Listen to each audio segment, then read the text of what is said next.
बिस्मिल्लाहिर्रहमानिर्रहीम। अस्सलाम वालेकुम नाज़रीन, आज से तकरीबन 100-125 साल पहले आला हज़रत इमाम अहमद रज़ा ख़ान बरेलवी रहमतुल्लाह अलैह ने एक फ़तवा जारी किया था सऊदी हुकूमत और सऊदी उलमा के बारे में कि ये लोग गुमराह हैं, ये नाजायज़ हुकूमत है।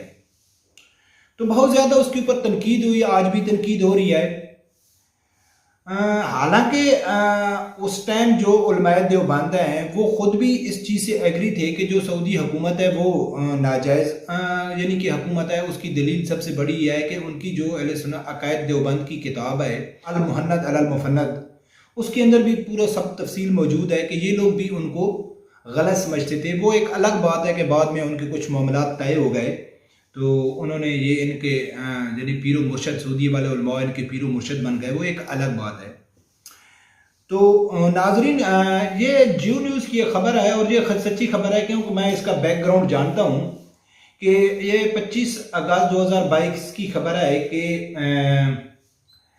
साबिक इमाम काबा और मुबल्लिग शेख सालेह तालिब को 10 साल कैद की सुना। सऊदी अदालत ने खाना काबा के साबिक इमाम और मुबल्लिग शेख सालेह तालिब को 10 साल की सजा सुनाई। सालेह तालिब को सऊदी हुकाम ने अगस्त 2018 में बगैर कोई वजह बताए गिरफ्तार किया था। अरब मीडिया जजीरा के मुताबिक साबिक इमाम काबा ने गिरफ्तारी से कबल एक खुतबे में जाबिर और मतलिकुल अनान हुक्मरानों के खिलाफ खुतबा दिया था। ख्याल रहे कि तालिब मुख्तलिफ सऊदी अदालतों में जज की हैसियत से खिदमत सरअंजाम दे चुके हैं। नाज़रीन, ये 2018 की बात है। मुझे अच्छी तरह मालूम है कि मैं उस टाइम दुबई में था तो मुझे ये पूरा मालूमात थी कि जो सऊदी का उस टाइम का इमाम था शेख सालेह, उसने एक खुतबा दिया था। वो खुतबा भी उर्दू ट्रांसलेट में मैं आप लोगों के सामने रखूँगा कि उसने अपने खुतबे में यानी कि जो सऊदी हुक्मरान हैं उनके ख़िलाफ़, हालांकि उसने नाम नहीं लिया था, उसने कोई नाम नहीं लिया था। तो वो खुतबा यानी कि मुझे अच्छी तरह मालूम है कि कुर्बानी ख़त्म हुई थी और कुर्बानी के तीसरे के चौथे दिन जुम्मा था और जुम्मे वाले दिन वो खुतबा दे रहे थे। तो खुतबे के दौरान ही उसको गिरफ्तार कर लिया गया था। उसकी गिरफ्तारी की वीडियो भी मौजूद है, उसका उर्दू ट्रांसलेट है। तो सबसे पहले मैं चाहता हूँ कि वो खुतबे के कुछ अल्फाज आप सुनो, फिर इसके ऊपर तफसीली बात करते हैं।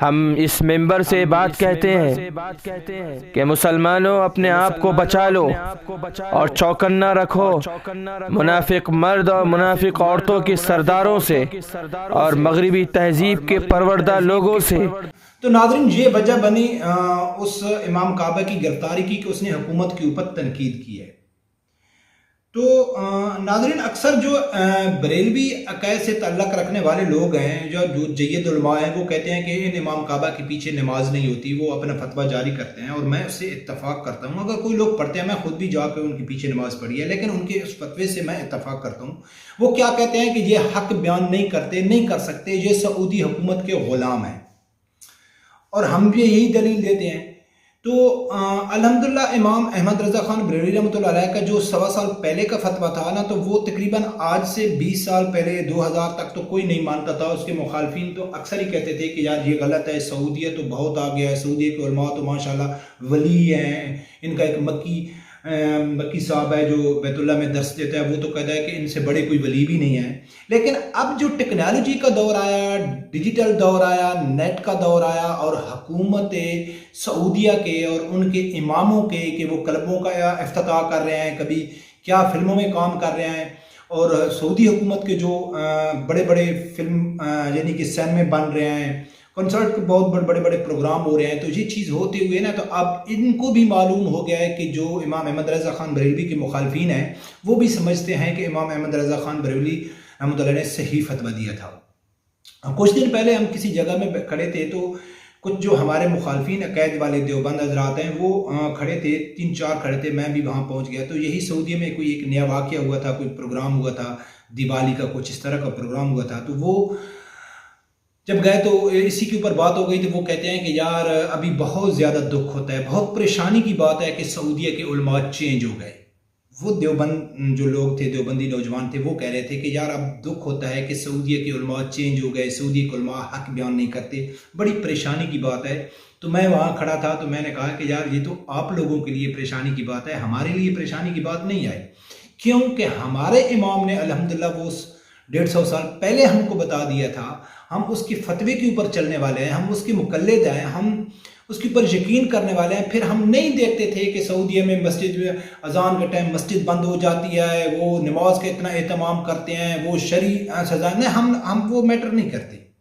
हमारे इमाम ने पहले बता दिया था, और अभी तो आप लोग देख के बता रहे हो, आप तो अभी अपना कलमा आंखों से देख के बता रहे हो। पहले तो आप कहते थे कि हाँ, अपने अकायद का दफा तो आप सऊदीया से करते थे कि यार देखो जो हमारे अकायद हैं वो सऊदीया के भी अकायद हैं।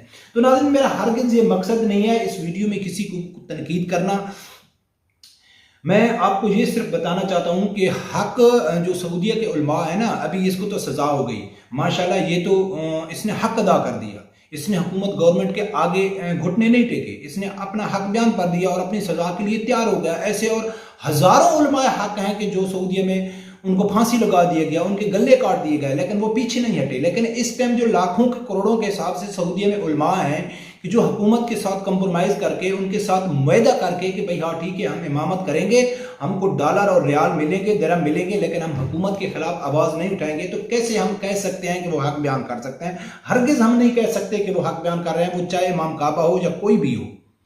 इमाम काबा भी अगर अभी इस टाइम है, अगर वो उसको एक लेटर मिलता है कि आप हुकूमत के ऊपर तनकीद नहीं कर सकते, चाहे हम वो न्यूम सिटी बनाएं, चाहे हम यहूद नसारा से मुआहदे करें, चाहे हम नसाब में चेंज करें, चाहे हम हिंदू दिवाली और इन गैर मजहबों के जो जितने प्रोग्राम हैं उनका करें, लेकिन आपको हक नहीं है हमारी हुकूमत के ऊपर तनकीद करने का। उन्होंने एग्जाम्पल मिसाल कायम की शेख साले की कि अगर जो भी करेगा उसके साथ ये असर होगा। तो अगर कोई भी आदमी उसको कहे कि ये हक बयान कर रहा है या उलमाए हक है, तो कम से कम हम उसको ये नहीं कह सकते।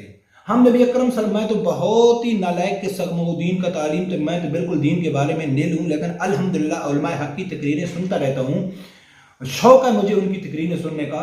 तो हमने तो उनके मुंह से यही सुना है कि कहीं भी ये नहीं मिलता है कि इमाम काबा या मस्जिद नबी का इमाम हक है, वो मुसल्ले हक हैं, उसके ऊपर इमाम तब्दील होते रहे हैं, उसमें मुख्तलिफ दौर में मुख्तलिफ इमाम आया है।